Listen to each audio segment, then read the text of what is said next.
Assalamualaikum warahmatullahi wabarakatuh. Alhamdulillahi rabbil alamin. Wassalatu wassalamu ala asrafil anbiya'i wal mursalin wa ala alihi wa ashabihi rasulillahi ajmain. Sebelumnya, perkenalkan nama saya Ardi Mulia, NIM 2522051.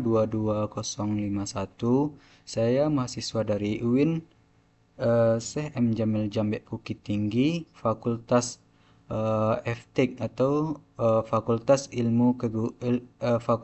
Tarbiyah dan Ilmu Keguruan. Nah, dan prodi yang saya ambil yaitu prodi Teknik Informatika dan Komputer. Nah, di sini saya akan menjelaskan eh, tentang jaringan nirkabel. Nah, untuk memenuhi tugas UTS dari Bapak pengampu mata kuliah jaringan nirkabel yaitu Bapak Rian Amanda MPDT. Nah, di sini ada beberapa jaringan nirkabel atau konsep umumnya, yaitu pertama konsep konsep umum jaringan nirkabel. Nah, yang kedua itu penjelasan perangkat keras jaringan nirkabel. Yang ketiga yaitu konsep konsep umum WPAN atau Wireless Personal Area Network. Nah, yang keempat yaitu konsep umum WLAN atau Wireless LAN Local Area Network. Nah, yang selanjutnya atau yang kelima yaitu keamanan WLAN. Nah, yang pertama itu adalah konsep umum jaringan nirkabel. Nah, bisa kita bayangkan, misalnya kita lagi bermain HP atau bermain laptop di rumah. Kita bisa buka internet, nonton YouTube, kirim email ataupun chattingan dengan kawan atau teman kita tanpa harus colok kabel ke pakai perangkat atau laptop atau HP kita. Nah, itu semua bisa terjadi karena adanya jaringan nirkabel atau yang sering kita sebut yaitu WiFi. Nah, masuk ke pengertian jaringan nirkabel. Nah, jaringan nirkabel adalah teknologi yang memungkinkan berbagai perangkat seperti HP, laptop, tablet, komputer, TV, dan lainnya yang saling terhubung tanpa kabel. Nah, berbeda dengan jaringan kabel yang butuh sambungan fisik seperti kabel LAN. Jaringan nirkabel memanfaatkan sinyal di udara seperti gelombang radio atau yang paling umum yang kita tahu yaitu WiFi. Nah, yang selanjutnya itu inframerah atau seperti yang digunakan pada remote TV. Nah, yang selanjutnya itu ada gelombang mikro digunakan di komunikasi satelit. Nah, jaringan ini sangat berguna di kehidupan sehari-hari kita. Yang pertama tuh lebih praktis atau efisien atau mudah digunakan, tidak ribet dengan kabel yang bisa kusut mengganggu tampilan ruangan. Nah, yang selanjutnya itu mudah diakses. Kita bisa tetap terhubung ke internet meski berpindah-pindah tempat di dalam rumah atau kantor. Nah, walaupun kita dalam kamar atau di dapur ataupun di ruang tamu, kita bisa mengakses internet walaupun kita berpindah-pindah. Nah, yang selanjutnya itu cepat dan efisien. Nah, cukup sambungkan ke WiFi uh, yang tersedia dan kamu langsung uh, bisa online. Nah, contoh penggunaan jaringan nirkabel. Yang pertama itu misalnya di rumah, HP, laptop yang terkoneksi ke WiFi dari router. Nah, yang selanjutnya itu contohnya di sekolah. Siswa dan guru bisa akses internet dari berbagai ruangan. Nah, yang selanjutnya itu misalnya di kafe, misalnya pengunjung gitu kan bisa internetan gratis pakai wifi umum.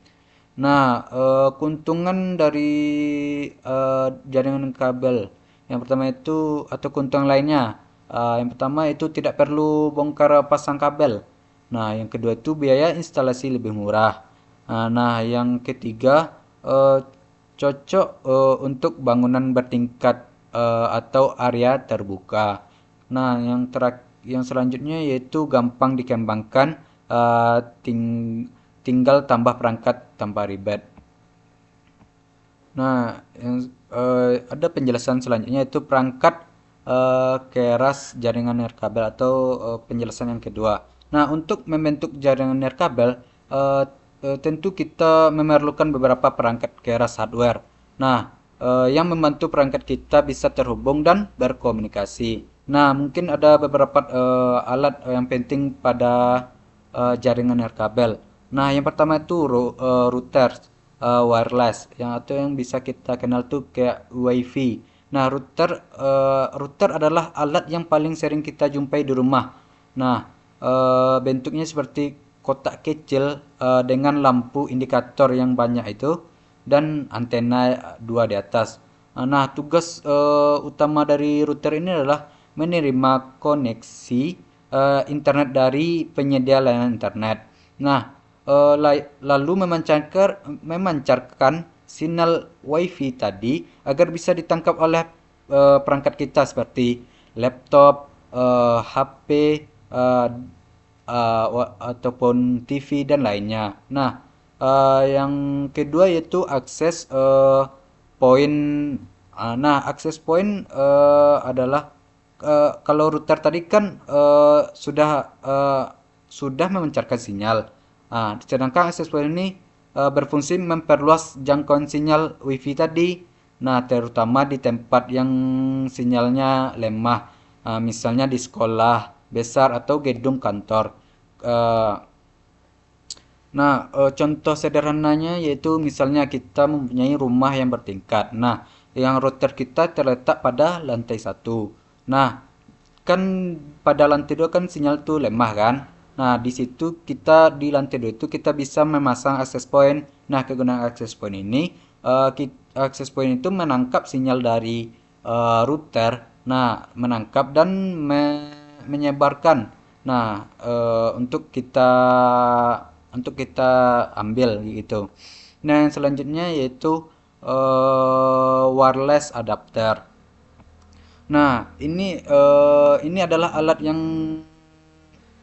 dipasang di perangkat kita agar bisa menangkap sinyal WiFi tadi dari router. Sekarang hampir semua laptop dan HP sudah punya alat secara bawaan.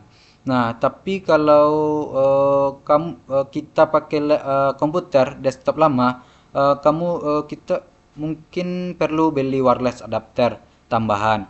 Nah, yang selanjutnya itu ada antena wireless. Nah, antena wireless ini digunakan untuk memperkuat dan memperluas sinyal WiFi. Ada yang terlihat di luar atau antena eksternal dan ada juga yang tersembunyi di dalam router atau antena internal. Nah, yang selanjutnya itu ada WiFi extender. Nah, WiFi extender ini berfungsi mengulang dan menyebarkan kembali sinyal WiFi dari router agar bisa menjangkau area yang lebih jauh atau tempat yang terhalang tembok tebal. Nah, yang selanjutnya materi yang ketiga yaitu konsep umum WPAN atau Wireless Personal Area Network. Nah, WPAN adalah jenis jaringan nirkabel dengan jangkauan yang sangat pendek. Biasanya maksimal 10 meter atau satu ruangan gitu. WPAN ini digunakan untuk menghubungkan perangkat pribadi seperti HP, smartwatch, headset, Bluetooth atau TWS, eh, dan lainnya dalam satu ruangan atau jarak dekat. Nah, contoh teknologi WPAN ini yang pertama itu ada Bluetooth. Nah, Bluetooth ini digunakan untuk menghubungkan HP ke speaker, ke headset, ke keyboard atau printer tanpa kabel. Nah, pada dulunya Bluetooth ini digunakan untuk mengirim file seperti video, lagu ataupun game. Nah, tapi sekarang zaman sekarang orang lebih cenderung memakai SHAREit atau yang mudah digunakan dan cepat. Nah, yang selanjutnya yaitu ada selain Bluetooth ada infrared. Teknologi infrared ini adalah yang cukup lama dipakai di HP jadul untuk kirim file atau yang digunakan di remote TV biasanya. Nah, keuntungan WPAN ini yang pertama itu sangat praktis karena kita tidak perlu kabel. Nah, yang kedua itu hemat daya. Contohnya untuk perangkat kecil. Nah, ada yang selanjutnya perangkat mudah digunakan. Cukup aktifkan Bluetooth atau infrared dan sambungkan. Nah, contoh penggunaan sehari-hari. Kita misalnya memakai headset Bluetooth atau TWS. Nah, untuk mendengarkan musik dari HP. Itu contoh penggunaan sehari-hari. Mungkin ada contoh lainnya itu misalnya kita kirim file dari laptop ke HP menggunakan Bluetooth.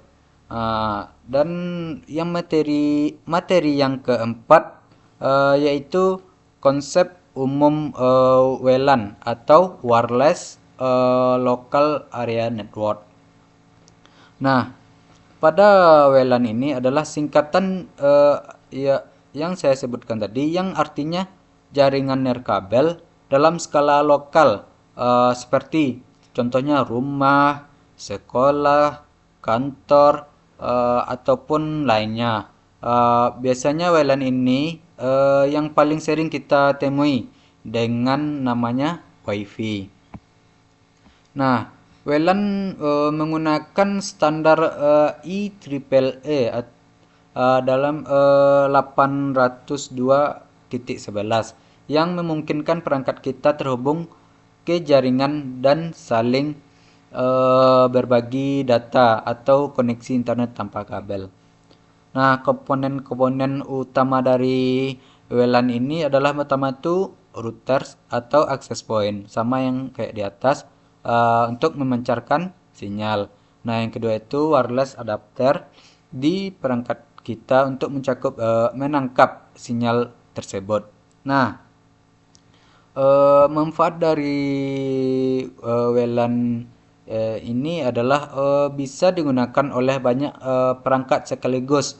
Eh, misalnya kita memakai HP, TV, laptop, tablet, bisa kita gunakan sekaligus yang banyak perangkat tersebut. Nah, yang selanjutnya itu mudah digunakan.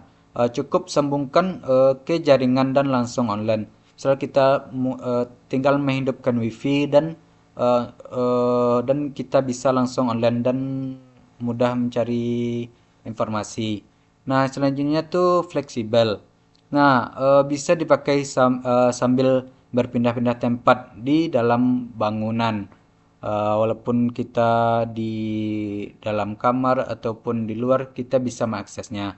Nah, yang selanjutnya itu manfaatnya itu bisa berbagi file, eh, printer, dan sumber daya lain di dalam jaringan lokal. Nah, contoh kegiatan menggunakan WLAN, contohnya yaitu mahasiswa nih kuliah online di ruangan baca atau ruangan kelas atau di labor. Nah, contoh selanjutnya itu karyawan kerja eh, dari ruang meeting sambil tetap terkoneksi ke jaringan komputer. Dan mungkin contoh selanjutnya kayak kita nonton film di HP dari kamar sambil routernya di ruang tamu. Walaupun router di ruang tamu kita bisa memakai di kamar ataupun di tempat lainnya. Materi terakhir yaitu keamanan WLAN atau wireless local area network.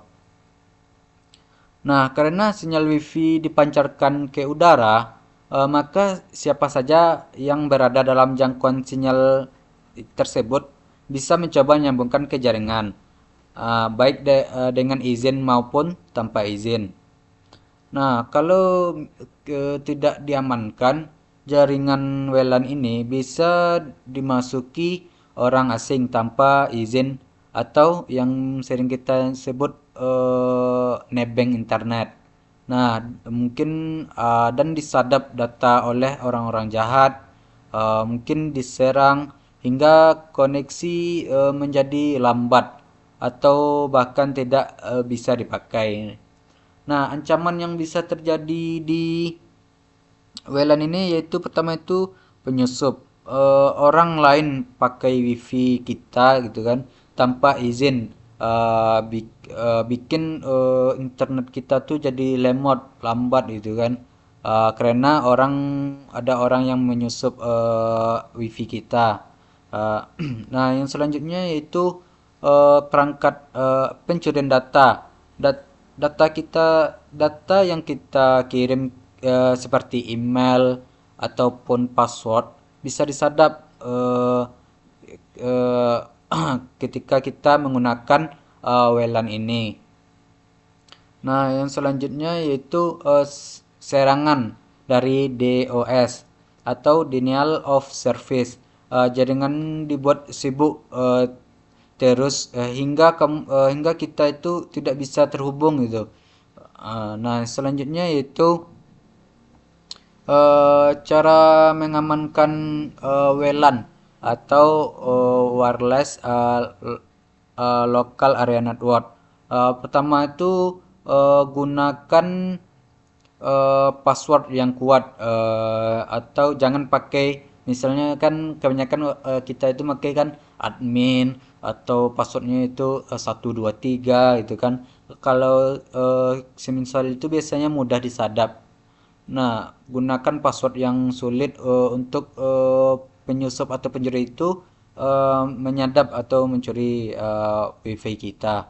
Nah, yang selanjutnya itu aktifkan inskripsi atau WPA2 ataupun WPA3 di pengaturan router atau WiFi yang telah dipasang. Nah, yang selanjutnya yang ketiga yaitu ganti nama password wifi kita itu secara berkala. Mungkin sekali 1 minggu, sekali 2 minggu, ataupun sekali 2 bulan untuk menghindari pencurian dari orang lain. Nah, selanjutnya itu aktifkan MAC address filtering agar hanya perangkat tertentu yang bisa masuk gitu. Mungkin mungkin hanya teman-teman kita atau keluarga kita yang bisa menghubungkan perangkatnya ke router atau ke WiFi tadi. Nah, selanjutnya yaitu update framework router agar sistem keamanan itu tetap upgrade atau terbaru gitu. Nah, ancaman umum wireless local area network ini mungkin yang pertama itu penyusupan jaringan. Misalnya orang-orang asing dapat masuk dalam menggunakan jaringan tanpa izin yang saya telah jelaskan tadi. Yaitu yang selanjutnya itu penyedapan data. Data kita tuh misalnya tidak dienkripsikan. Nah, orang-orang bisa mensadap dan atau orang-orang tidak bertanggung jawab bisa mensadap data kita. Misal kita mengirim file ataupun password ke orang lain menggunakan WiFi, orang-orang yang tidak tidak bertanggung jawab tersebut bisa mensadap atau mengetahui password atau file-file yang kita kirim ke orang lain. Nah, Nah, dari 5 poin materi yang telah kita bahas tadi, kita dapat mengambil beberapa kesimpulan penting sebagai berikut. Yang pertama yaitu konsep umumnya atau konsep umum jaringan nirkabel. Nah, jaringan nirkabel itu memungkinkan komunikasi data antar perangkat tanpa kabel fisik menggunakan gelombang radio atau inframerah atau yang biasanya di apa namanya itu di remote TV. Nah, teknologi ini memberikan fleksibel yang tinggi, mudah atau kemudahan akses serta efisien.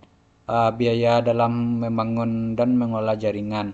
Eh, Nah, mungkin yang kesimpulan yang dapat kita ambil yang pada poin yang kedua yaitu perangkat keras jaringan nirkabel. Nah, yang dapat kita ambil itu berbagai perangkat keras itu seperti router wireless atau access point, wireless adapter, antena, dan router memiliki peran penting dalam menyediakan konektivitas yang stabil untuk memperluas jangkauan sinyal serta menjamin kelancaran pertukaran data antar perangkat atau laptop, komputer, tablet, TV dan lainnya. Nah, kesimpulan yang ketiga yang dapat kita ambil dari poin ketiga yaitu konsep umum web PAN tadi atau wireless personal area network tadi, yaitu adalah jaringan dengan jangkauan yang sangat pendek yang memfasilitasi komunikasi antara perangkat pribadi seperti smartphone, TWS atau headset, dan smartwatch. Web PAN ini cukup mudah atau mempermudah transfer data uh, secara langsung dan efisien tanpa kabel. Nah, kesimpulan yang kita dapat kita ambil dari dari poin keempat yaitu konsep umum WLAN atau wireless local area network. Nah, konsep umum atau kesimpulan yang dapat kita ambil itu WLAN itu mencakup area yang lebih luas dibanding WPAN atau wireless personal area network tadi. Nah, dan umum digunakan di rumah seperti rumah, sekolah, kantor ataupun gedung kecil dan lain-lain. Nah, WPAN ini memungkinkan banyak perangkat lunak yang terhubung ke internet dan saling berbagi data melalui koneksi internet atau koneksi Wi-Fi. Nah, poin terakhir atau poin kelima yang dapat kita ambil kesimpulannya itu yang poin kelima itu kan keamanan WLAN. Nah, karena bersifat terbuka itu kan, karena jaringan itu melalui udara. Nah, jaringan WLAN ini harus diamankan dengan baik untuk mencegah ancaman seperti penyadapan, pencurian, penyusupan, eh, dan serangan cyber.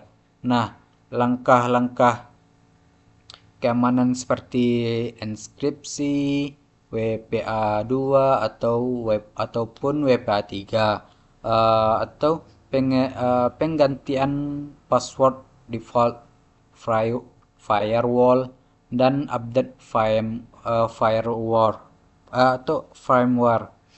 Nah, sangat diperlukan untuk menjaga integritas dan privasi jaringan. Nah, kalau bisa dapat kita itu setiap minggu atau setiap bulan kalau dapat kita itu bisa mengganti password dari wifi kita atau untuk mengamankan data kita atau untuk menghindari penyusupan atau penyadapan data ataupun serangan dari cyber. Nah, mungkin inti dari kesimpulan eh, intinya yaitu atau inti dari ke semua poin-poin atau 5 poin tersebut. Nah, itu intinya. Nah, jaringan nirkabel ini adalah salah satu inovasi yang penting dalam dunia teknologi informasi yang telah mengubah cara manusia berkomunikasi dan bertukar data atau share data. Nah, teknologi ini memberikan kemudahan akses tanpa perlu kabel fisik yang dapat merusak suasana gitu kan. Nah, sehingga memberikan kebebasan bergerak, efisiensi dalam instalasi. Nah, serta kemudahan dalam pengembangan jaringan di berbagai lingkungan, mulai dari rumah hingga perkantoran, persekolahan dan lainnya. Nah, dalam penerapannya Jaringan nirkabel ini terdiri dari beberapa komponen keras yang saling bekerja sama. Yang contoh yang saya sebutkan tadi kan router, access point, wireless adapter, antena, dan lainnya. Nah, yang memiliki fungsi spesifik yang krusial untuk memastikan kognitivitas berjalan stabil, jangkauan sinyal optimal, dan komunikasi antar pengguna dapat berjalan tanpa hambatan. Nah, selain itu kita juga mengenal jenis-jenis jaringan nirkabel seperti WPAN, WLAN, dan lainnya. Nah, untuk fungsinya itu untuk menghubungkan perangkat perangkat dan mendukung banyak perangkat dalam satu jaringan lokasi berbasis Wi-Fi ataupun lainnya. Keduanya menjadi fondasi penting dalam menunjang aktivitas digital di era modern ini atau di era digital 4.0 ya kan. Nah, namun karena sifat jaringan nirkabel yang terbuka itu kan dapat diakses tanpa media fisik, maka aspek keamanan menjadi sangat krusial. Tanpa sistem pengamanan yang memadai. Nah, jaringan nirkabel yang sangat rentan terhadap berbagai ancaman seperti yang penyerangan atau penyadapan data gitu kan.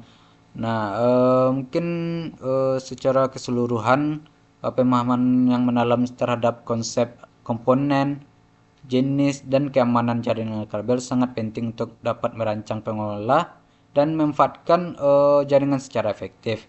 Nah, dengan pemanfaatan yang bijak dan sistem keamanan yang kuat, jaringan nirkabel dapat memberikan kontribusi besar dalam pada masa sekarang ini dalam menunjang kegiatan kita dalam belajar ataupun bekerja ataupun kita bermain dalam dunia internet itu bermain game gitu kan dan berkomunikasi dengan teman di era digital yang serba cepat ini.